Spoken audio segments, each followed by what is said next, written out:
dice, ¿acaso yo tengo tanta hambre para que ustedes me den tanta comida?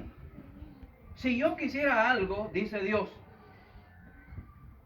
pues yo como lo que quiera, porque todo lo que está, todo lo que existe, animales y plantas, yo lo he hecho. ¿Por qué le he de pedir a ustedes?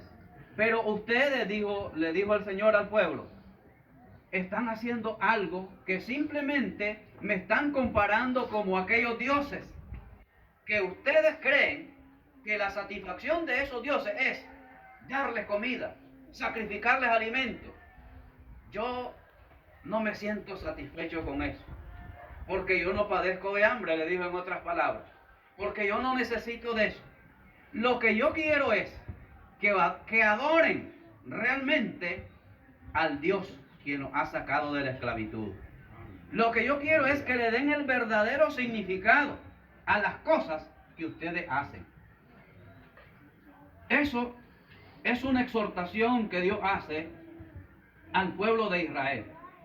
Porque ellos pensaban, bueno, hoy sacrifico este animal y al día siguiente tengo más animales, tengo muchísimos, puedo sacrificar mucho más y puedo al siguiente día hacer lo que quiera, cometer toda clase de maldad y de pecado y ofender a quien quiera y ofender a Dios, y sé que tengo otro animal para rescatarme, para que me limpie mis pecados. Pero precisamente casi por la misma fecha estaba un hombre quien escribió el Salmo 51. El Salmo 51 es un salmo de arrepentimiento del rey David. El rey, como sabemos, cometió pecados, cometió errores. Y uno podría decir, pero siendo el hombre conforme al corazón de Dios, cometió errores y cometió pecados. Sí, cometió mentiras, cometió crímenes y robó, porque tomó parte de lo que no era de él. Y para querer ocultar su pecado mandó matar al esposo de aquella mujer que la tomó, que no era de él. Y mintió de alguna manera. Pero cuando él se da cuenta y su pecado es revelado por aquel profeta de Dios llamado Natán, él simplemente reconoce que ha pecado delante de Dios. Y no actúa como otros reyes de aquellos tiempos, que cuando se les delataba su pecado, lo que hacían era ordenar que mataran a ese profeta de Dios. David, muy consciente de su maldad, de su pecado que había cometido, él expresa en ese Salmo 51, contra ti solo he pecado, dice él. Y es que, estimados amigos y hermanos, cuando uno miente, uno piensa que le mintió a alguien. Cuando uno roba, uno dice, le robé a alguien. Cuando uno hace un chisme, dice, ese chisme yo lo hice por venganza.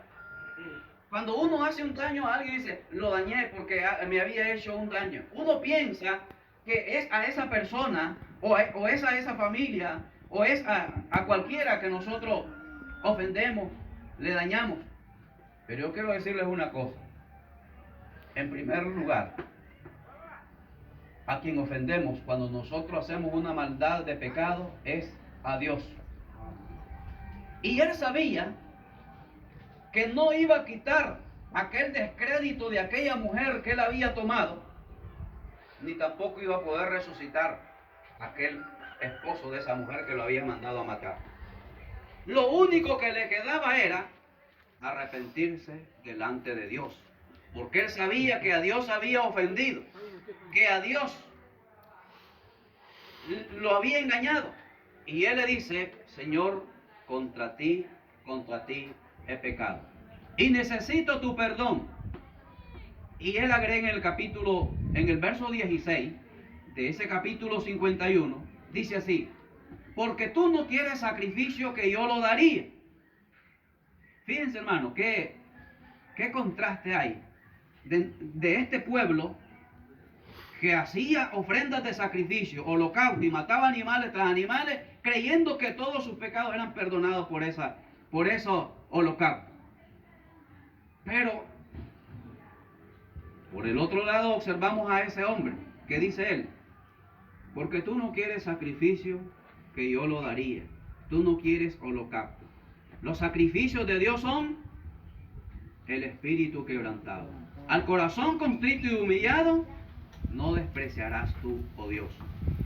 Hermano, David podía sacrificar a Dios miles de ofrendas, miles de ovejas o de bueyes, porque era un hombre muy rico. Pero él le dice, no te voy a sacrificar ni siquiera un holocausto, porque yo sé bien que eso a ti no te agrada. Lo que tú quieres es un corazón constrito y humillado. Hermanos, eso es lo que ve Dios. Nosotros podemos hacer cosas buenas que es nuestro deber hacerlas, si está a nuestro alcance. Es parte de esa transformación, de ese cambio que Dios ha hecho en nuestra vida. Y debe ser de manera continua, si lo podemos hacer. Pero un corazón contrito y humillado, hermano, eso debe ser lo primero delante de Dios. Y eso es lo que está tomando muy en cuenta nuestro Dios. Cualquier error, cualquier equivocación, cualquier maldad, cualquier pecado, cuando sintamos que ofendemos, lo primero es ir a Dios y decirle, Señor, perdóname, porque es contra ti que he pecado. Porque es a ti que te he ofendido. Entonces, hermano, el verdadero significado de adorar, da alabanza a Dios, dice el Salmo 50. Da honra a Dios, da gratitud a Dios. Y alabanza a Dios es, hermano, no es precisamente únicamente cuando estamos aquí y decimos, ¿quién vive? Cristo, respondemos con toda nuestra fuerza. Y claro que debemos de responder es claro, pero eso es así comparado con la actitud que nosotros debemos de demostrar de agradecimiento a Dios cuando estamos aquí, cuando estamos en la calle, cuando estamos en el trabajo, cuando estamos en la escuela o si estás en la universidad, en cualquier lugar. Eso es lo que vale, honrar a Dios, testificar del poder maravilloso del cambio que Dios ha hecho en tu vida. Y que la gente no diga, qué mal comportamiento, qué persona más indeseable, qué maleducado, qué ofensivo, qué odioso, qué vulgar. Creo que cada uno de nosotros debe demostrar un testimonio delante del pueblo, delante de la congregación. Y no pensemos, porque hay un dicho que dice, a mí no me interesa lo que piensen los demás, me interesa lo que diga Dios. Pero, pues claro, pues si Dios sabe lo último, la intimidad de los pensamientos que nosotros pensamos, y no nos vamos a excusar delante de Él el día que nos presentemos ante Él. A Él no lo vamos a engañar. Aquí podemos engañar a alguien, a muchos tal vez, y tal vez salimos gozosos, alegres, lo engañé, viste que ni cuenta se dio. Sí, pero a aquel no se puede engañar. A Dios nunca se le podrá engañar.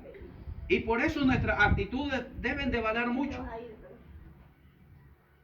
Debemos de compaginar esa vida de hijo de Dios con los cambios que hemos sufrido, que el Espíritu Santo ha hecho en nuestra vida.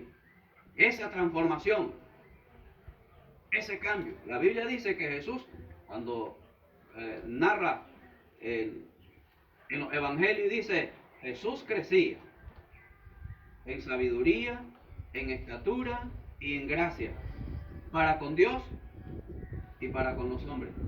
No diga, no me interesa qué piensan los demás. Es parte del testimonio de cada uno de nosotros honrar a Dios, porque la gente testificará.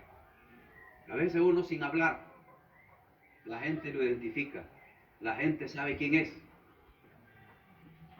Ve, el hermano Ángel, le miraron que venía ahí con su Biblia y lo reconocieron. ¿Para dónde ver, hermano? Eso lo identifica. Pero uno ni siquiera, hasta se avergüenza de andar con la Biblia. Eso es lo más. Yo les digo, que le avergüence otras cosas, Amén. pero que no le avergüence ser llamado hijo de Dios, andar con la Biblia, publicar de su obra y de sus maravillas.